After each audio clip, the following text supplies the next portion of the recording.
order issued by a committee as a contempt of the Senate. So ordered.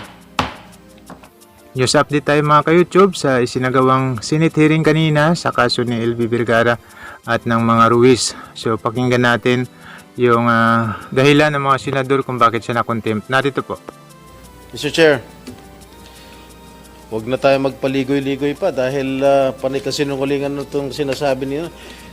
Mr. Chair, since we have heard the testimonies of the resource persons present here today, in the name of JM, ano ito?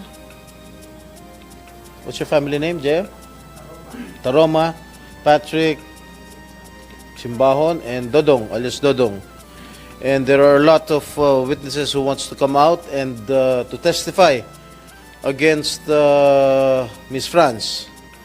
And those who are willing to testify wants to come out, like for example, itong si Pau Pau and the garbage collector. Maybe we can summon them in the next hearing, maybe by next week, because we are going to have our recess the week after next. So, and this woman, our resource person, Mrs. Franz, have been giving a lot of inconsistent answers coming from me. And I believe that this woman, Ms. Franz Ruiz, is the mastermind of everything, of maltreating, of inflicting severe injuries, leading to the total blindness of Aling Elvie. Therefore, Mr. Chair, I move that we cite this woman, Mrs. Franz Garcia Ruiz, in contempt. I second the motion, Mr. Chair. There is a motion here coming from Senator Estrada to cite in contempt Mrs. Franz Garcia Ruiz, duly seconded by Senator De La Rosa, and under the rules of the Senate, as affirmed. Maybe, Mr. Chair, we better confine her at the Pasay City Jail, not here in the Senate. And under the, if I may continue, Senator Estrada, under the rules of the Senate, as confirmed by the Supreme Court in Balag versus Senate GR 234608, July 3, 2018, and other relevant Supreme Court decisions, the committee may, as affirming likewise the case of Arnold, cite a resource person in contempt. And the Sergeant at Arms may be directed by this committee to detain the said person cited for contempt.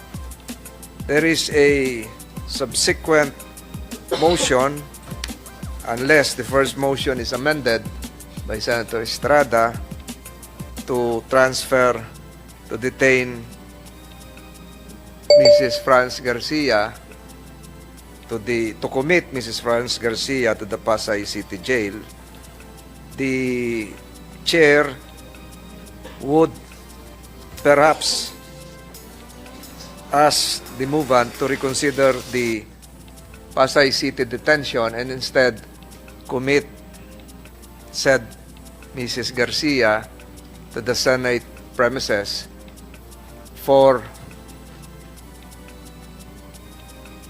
the reason that we will also be needing her immediate presence during next week's hearing, unless Senator Estrada would want to retract his modification, or if Senator De La Rosa would support the subsequent Chair, motion, amended motion, if I may. the committee would decide accordingly. Senator, Yep. Mr. Chair, Yep. Senator if I may. Estrada first.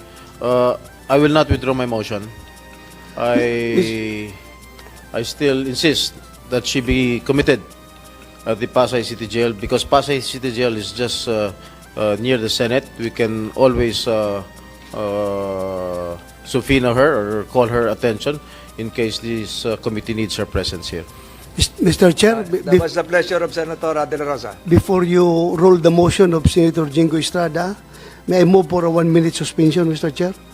Para mag-usapan tayong tatlo. Session is suspended for 1 minute. The members of the committee will retreat to the adjoining room. So yan po, may 1-minute suspension mungkahin ni Senator De La Rosa mga ka-YouTube, kaya hintayin natin yung kanilang pag-resume. So narito na po. Senator Estrada, there is a pending motion with a modification, not duly seconded. May we know the pleasure of Senator Estrada whether he is amenable to sticking to the original motion or to the modified motion. Senator Estrada, you have the floor. Thank you, Mr. Chair. Upon consultation with my colleagues, the Chairman, Senator Tolentino, and Senator Bato del Rosa, I withdraw my second motion to commit her to the Pasay City Jail and instead commit her here in the Senate jail. Thank you, Mr. Chair. The said motion was duly seconded by Senator De La Rosa.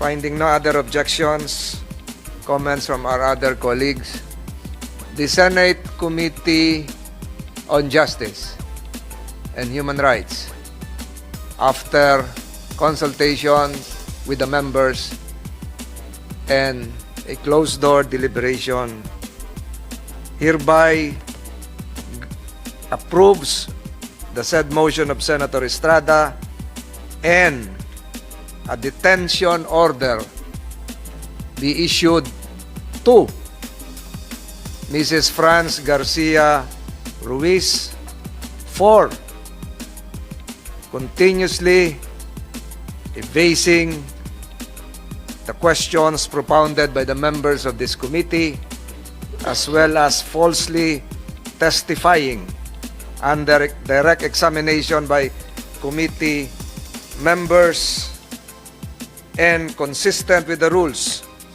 of the Senate, which considers a commitment order issued by a committee as a contempt of the Senate.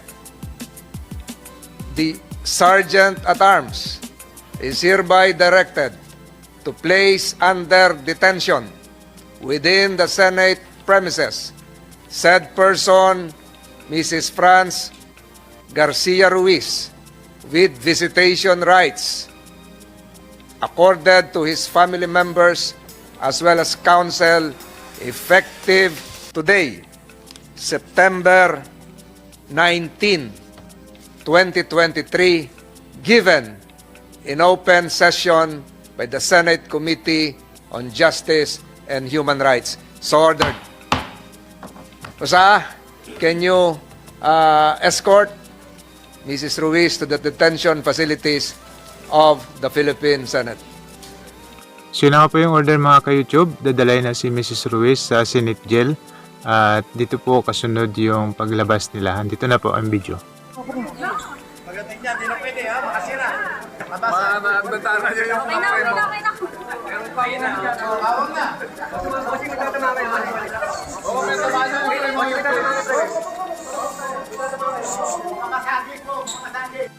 So comment po kayo mga ka-YouTube. Ano ang inyong pakiramdam sa pangyayaring ito?